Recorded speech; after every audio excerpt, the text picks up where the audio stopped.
Ladies and gentlemen, good evening. Here we are, Friday the 10th of August, Industry Rumble 5 at Bruce Glozier Promotions. I'm here with the GladrapChannel. My name's Kerry Davies, and I'm here with Barry Robinson. Good evening, Barry. How's things? Hey, everything's good, man. Good evening. I'm actually pretty curious about the crew that just walked into the ring. They had a nice size entourage. Tell me about their gym. So this guy's here. So it's Louis Tio in the corner there is the coach. He's a professional heavyweight fighter. The coach. Yeah, so Coach Louis there. I'm not too sure. So the gym there, they will be called, they're Anytime Fitness. They're Centre for Anytime Fitness. A lot of these gyms, Barry, they train in these fitness centres, right, but they just have their own little stables out there as well. Right. They just use the facilities. Right. But yeah.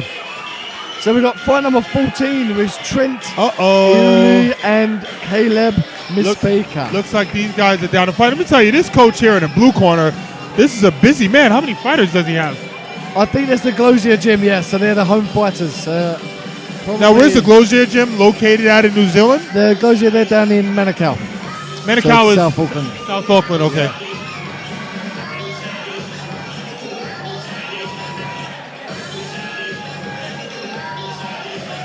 So it's good to have you with us this evening, Barry, a guest speaker from all the way from New York.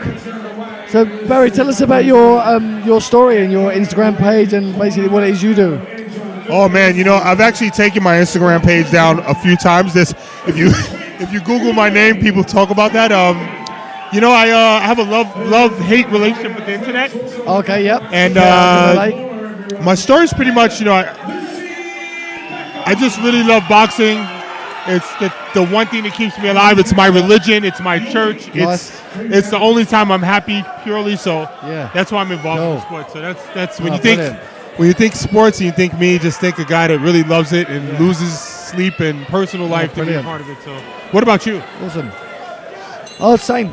Yep, I love it's the same. Keeps me sane, keeps me out of trouble, and it's what makes me tick. Did you see the cheeky? I'm gonna touch your hand and then hit you with a hard one too. It's very cheeky. This one has erupted already, hasn't it? And let me tell you what. The gentlemen both have on black shorts. But the guy with his back to us right now in the fade haircut, he landed a really good uppercut that his opponent, I think, only because of the adrenaline, walked through pretty early. So I guess these guys want to get inside and mix it up. They don't care about starting too far away from each other. Let's see how long it takes them to get close together.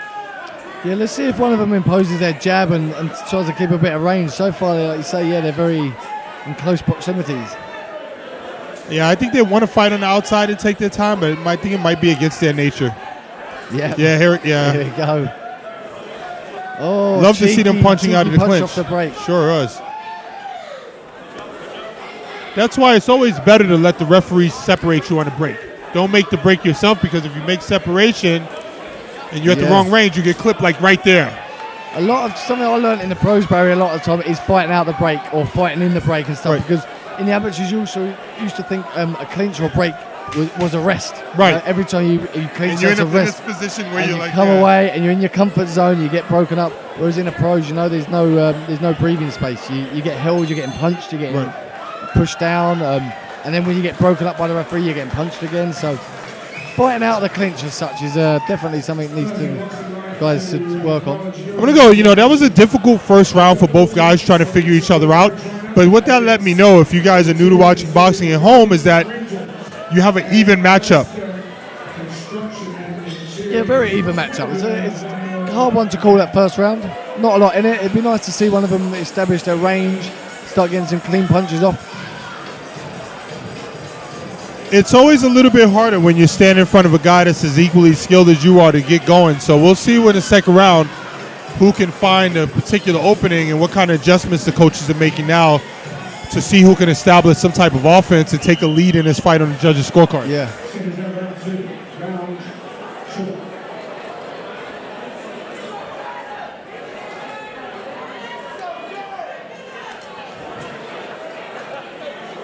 So you're hanging around, Barry, in Auckland for a while and maybe look to do some work with some of the fighters here? Yeah, absolutely.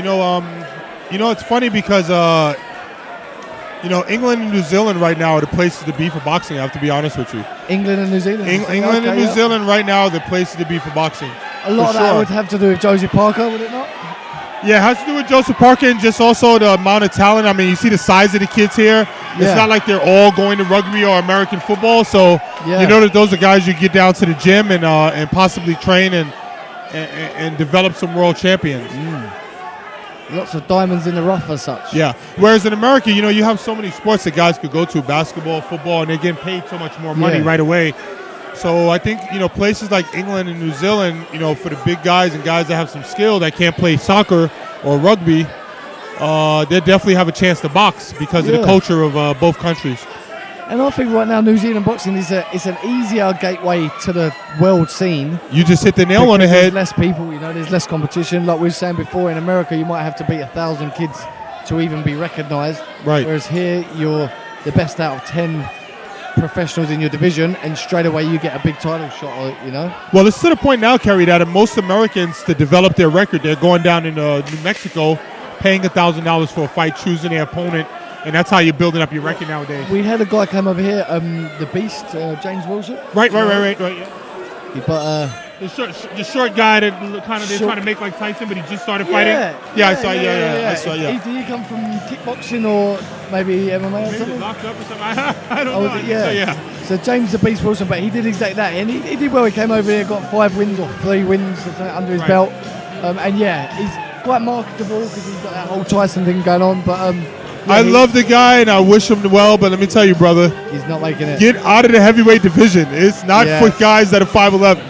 Nowadays. True, I'm sorry, man. I love you, brother. I follow you on Instagram, but you need to drop some weight, find your best, and find a way to get in the best shape of your life. But heavyweight's not the division for you. And wish you all the best. He actually boxed on my undercard on the show here, as I was quite proud to say. Yeah, right. The fight? Cool. Yeah. So he boxed. I boxed for the. I've boxed the number 1 in New Zealand here on the show at the ABA, and he was a fight before. Oh, awesome. He did well. He won. He did well, and he got the win. But how do you find the competition here coming from London? Well, to be honest, I can say, Barry, I don't class myself as a booming, prosperous professional boxer. I'm more of a coach, but the competition here is nowhere near as much competition at all. I got ranked number 5 in New Zealand after a couple of fights. Oh wow! But that's no claim to fame because there is only about 10. Right. So it's like, if I was in England, I would be nowhere near. But I tell you what, the guy that's on the back foot here is landing some really good shots going backwards. Seen him just land a really good left hook and a really good uppercut, and most of that is because his opponent comes out of fighting stance every time he throws his right hand. Look at Red Corner's eye is really swollen up. Oh, I can't even see that. Or it was his right eye? With the guy with a fade, his left eye is really, really swollen. Well, he's done got hit with a bunch of jabs and a bunch of left hooks, so that sounds about right. That'll do it.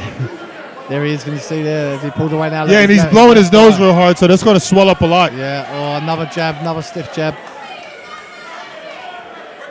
In the clinch, I'd like to see these guys get their forehead on their guy's collarbone instead of turning their head away, because you're a lot safer if you're able to get your head. We call that wrestler's control.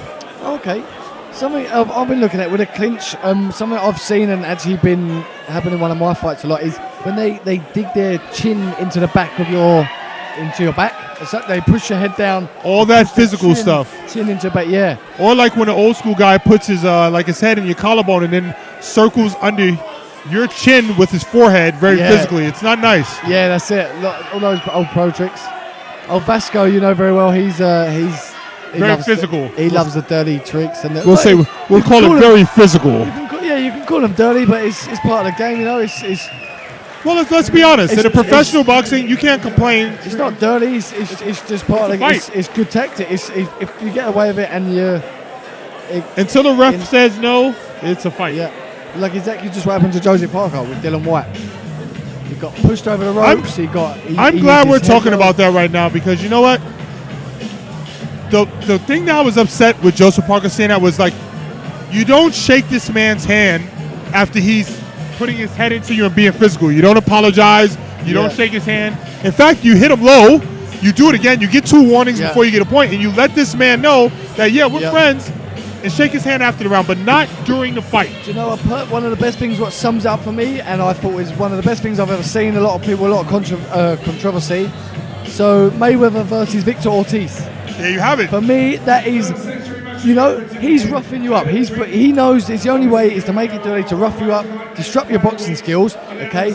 And if you let him do that, you're going to lose the fight. Pretty much. So play him at his own, react to it the best way possible, which was catch him on his own game, catch him off guard. And that was, I love that. I thought and Victor made another mistake there, and it goes back to you. If you're being physical and that's the game plan, do not apologize. Yeah. What are you apologizing for? Yeah, you're right. If you're going to be dirty, go through it. Make him think you're nuts and just keep doing it. Yeah. So I think that was the only thing Victor did wrong in that fight is apologize. And same thing with Joseph Parker last week. So there we go, winner in the blue corner there, fight number 14. So that was good fight. Misipeka. You can tell these guys have a little bit of experience under their belt because it was a bit tougher fight. Really good matchup. Really good matchup. Like to see the sportsmanship between the coaches. First time I've seen that tonight. Outstanding. Yeah. I tell you what, the guy that was tapping his chin to show how tough he was, he has no shame in his game because he's back in the ring. Oh, is he back in there? Yeah. He sure is. He has no shame.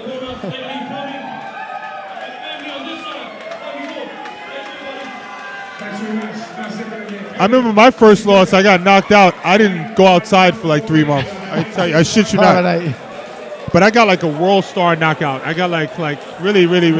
Oh, really knocked out. Really, I was on the floor for like 5 minutes. Really? When the ref stood me up, I thought I was like telling the ref like, I know I slipped, and he was like, no, son, you were out for 5 minutes. Is this your first amateur fight? No. This is like my 7th amateur fight. I was fighting my friend actually, Patrick Ngunza from the Congo. You know, in New York, what they do is you don't know who you're fighting, so you go to the event and then they start matching you up. They just call your name out.